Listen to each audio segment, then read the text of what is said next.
التمرين ده مهم جدا جدا ولازم يبقى في تمرينة الشيست بتاعتك. ده بتمرن اللي هي البكتيروليس مينور، الجزء اللي هو ده اللي بيبقى تحت العضله الكبيره. التمرينتين دول بس اللي بيشغلوا الجزء ده.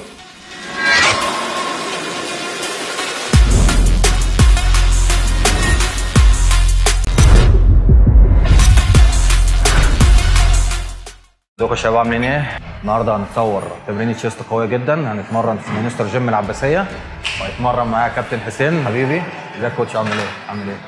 نتمرن تمرين تشيست قويه جدا باذن الله. لسه هبتدي تسخين.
جامد.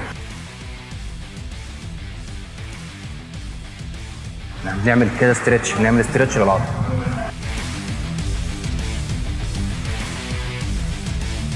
نعمل ستريتش كده، بتاخد مساحه اكبر.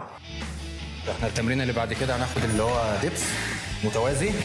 التمرين ده مهم جدا جدا ولازم يبقى في تمرينة الشيست بتاعتك. ده بتمرن اللي هي البكتيروليس مينور، الجزء اللي هو ده اللي بيبقى تحت العضله الكبيره. التمرين اللي بعد كده يبقى ايه؟ فلايز كيوي. تمام. لو ركزنا على الشيست كده، ركزنا على الشيست كده شويه.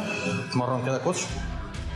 سيري هو شايل الوزن. تمام. مش بزقه كده هو يروح مرجعني. تمام. لا، لازم ابقى بكنترول الوزن. بتحكم فيه طول ما انا بتحكم فيه كده طول المدى وانت طالع وانت نازل. تمام.